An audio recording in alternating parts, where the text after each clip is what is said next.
Hello guys, welcome to my YouTube channel. आज हम लोग कवर करने वाले हैं चैप्टर 11 डायरेक्ट इनवर्स प्रोपोर्शन के exercise 13.1। So guys, first question है, following are the car parking charges near a railway station up to 4 hour cost 60 rupees, 8 hour cost 100 rupees, 12 hour cost 140 rupees, 24 hour cost 180 rupees. तो guys हम लोग को यहाँ पे question पूछा गया है, check if the parking charges are in direct proportion to the parking time. आप अपने बुक में क्वेश्चन देख सकते हैं गाइज। ये एनसीईआरटी है। हम लोग को बताना है कि इसका ये टेबल दिया हुआ है ये डायरेक्ट प्रोपोर्शन में है कि नहीं है, पार्किंग टाइम के हिसाब से ये डायरेक्ट प्रोपोर्शन में है कि नहीं है। तो हमें इसको पता करने के लिए हमें इसमें रेशियो फाइंड करना होगा। तो ठीक है, हम लोग रेशियो निकालते हैं। हम लोग लेट करते हैं कि ये R1 है, ये R2 है, ये R3 है एंड ये R4 है। हम लोग बस इतना ही समझते हैं। उसके बाद हम लोग रेशियो निकालेंगे। अब देख सकते हैं जैसा कि यहाँ मैं निकालने जा रहा हूँ R1 की रेशियो इक्वल टू R1 क्या है guys, 4 hour cost 60 rupees means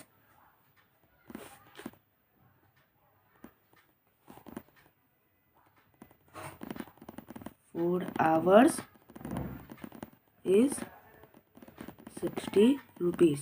ठीक है, हम लोग को रेशियो फाइंड करना है। रेशियो कैसे फाइंड होता है पता है, डिवाइड करने से। आवर्स न्यूमरेटर में रहेंगे एंड 60 रुपीज़ डिनोमिनेटर में रहेंगे। तो न्यूमरेटर में क्या रहेगा, 4 आवर्स। न्यूमरेटर क्या होता है, जो फ्रैक्शन के जो अपर पार्ट होते हैं, फ्रैक्शन के upper part numerator, lower part denominator. तो अपर पार्ट होगा 4 hours means 4 hours upon 60 rupees. ये आवर्स रुपीज़ यूनिट लिखना कोई ज़रूरी नहीं है, आप अपने समझने के लिए लिख भी सकते हो। और अगर आपको आता है तो सिंपली 4/60 लिख के इसका रेशियो भी निकाल सकते हो। चलो ठीक है, तो मैं इसको कैलकुलेट करता हूँ। 4/60, 2 से काटते हैं, 2 2 ज़ा 4, 2 30 ज़ा 60, 2 से फिर से काटते हैं 1/15 कट गया। अब आया ये 1/15। अब पता है इसको रेशियो कैसे फाइंड करते हैं, ये हो गया हमारा, ये रेशियो निकल गया।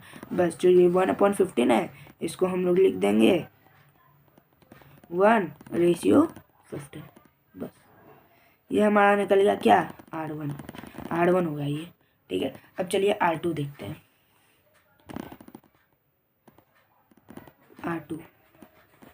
R2 क्या है, 8 आवर कॉस्ट 100 रुपीज़। तो निकालते हैं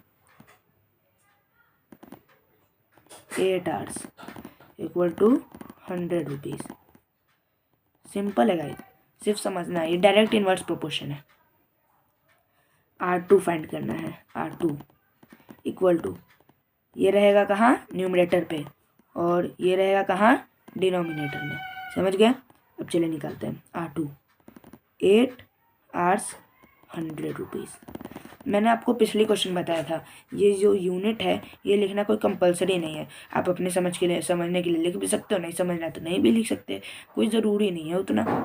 8/100। अब इसको कैलकुलेट करते हैं। 4 से काटते हैं, 4 2 ज़ा 4 25 ज़ा। जितना ज़्यादा नंबर से, जितना बड़े नंबर से काटिएगा उतना ईजी बार करना पड़ेगा, मतलब सिंगल टाइम करना पड़ेगा, डबल टाइम करना पड़ेगा। 2/25। सो हम लोग यहाँ लिख दिए 2/25। ये हमारा क्या है, फ्रैक्शन। इसको हम लोग को रेशियो में लिखने के लिए डायरेक्ट सिंपल 2/25। बस आ गया आंसर। इसको ब्रैकेट में, ये क्या है हमारा, R2 है। ठीक है ना, R2 यानी रेशियो 2। अब चलिए फाइंड करते हैं रेशियो 3। रेशियो 3 बोला है हमारा 12 आवर कॉस्ट 140 रुपीज़। रेशियो 3 भी फाइंड करके देख लेते हैं।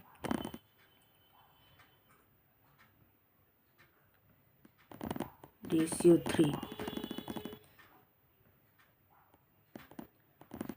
12 आवर्स में कितने थे, 140 रुपीज़ है ना। कैलकुलेट करते हैं, 140 रुपीज़ रेशियो 3 यानी R3। 12 ये रहेगा न्यूमरेटर, ये रहेगा डिनोमिनेटर। 12/140। हम लोग इसको हाई नंबर से काटते हैं, यानी 2 से तो नहीं, 6 से काट सकते हैं, देखते हैं। नहीं, 6 से नहीं काट सकते गाइस, 4 से काट सकते हैं। 4 से काट सकते हैं। 4 3 ज़ा 12 एंड 4 35 ज़ा 140। देखिए हम लोग क्लास 8 में पहुंच चुके हैं, आप लोग क्लास 8 में पहुंच चुके हैं, ये क्लास 8 का सिलेबस है। तो आपको तो टेबल याद रहना बहुत ज़रूरी है। बिना टेबल के हम लोग डिवाइड ना डिवाइड ही कर पाएंगे, ना मल्टीप्लाई कर सकते हैं। सो 1 से लेकर 20 तक का नंबर तो आपको याद, टेबल तो याद ही रहना चाहिए। 3/35 आ गया फ्रैक्शन में, इसको रेशियो में लिखेंगे 3/35। ठीक है, अब R4 की वैल्यू निकालते हैं। R4 ठीक है ना। R4 क्या है? R4 है हमारा 24 आवर कॉस्ट 180 रुपीज़, यानी 24 आवर में 180 rupees. 24 hours equal to 180 rupees. ठीक है, अब हम लोग रेशियो 4 निकालना है। देखिए हम लोग रेशियो इसीलिए निकाल रहे हैं ताकि अगर रेशियो सबका इक्वल रहेगा तो ये डायरेक्ट प्रोपोर्शन में रहेगा। अगर ये रेशियो सबका अनइक्वल है यानी इक्वल नहीं है तो ये नॉट इन डायरेक्ट प्रोपोर्शन में रहेगा, डायरेक्ट प्रोपोर्शन में नहीं रहेगा। समझ ही सकते हैं। R4 24 numerator denominator upon 180। ठीक है, 6 से काटते हैं, 6 4 ज़ा एंड 6 30 ज़ा, फिर 2 से काटते हैं, 2 2 ज़ा 2 15 ज़ा, 2/15। ठीक है, इक्वल टू 2/15। ये आ गया इसका रेशियो। चलिए अब आप लोग ऑब्जर्व करिए कि रेशियो 1 रेशियो 2 रेशियो 3 और रेशियो 4 सेम है कि नहीं। रेशियो 1/15, रेशियो 1 है 1/15, रेशियो 2 है 2/25, ये तो अनइक्वल है।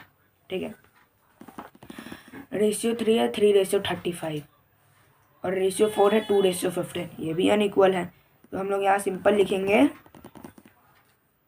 1/15, देख सकते हैं, is not equal to 2/25 and is not equal to 3/15 and is not equal to 2/15।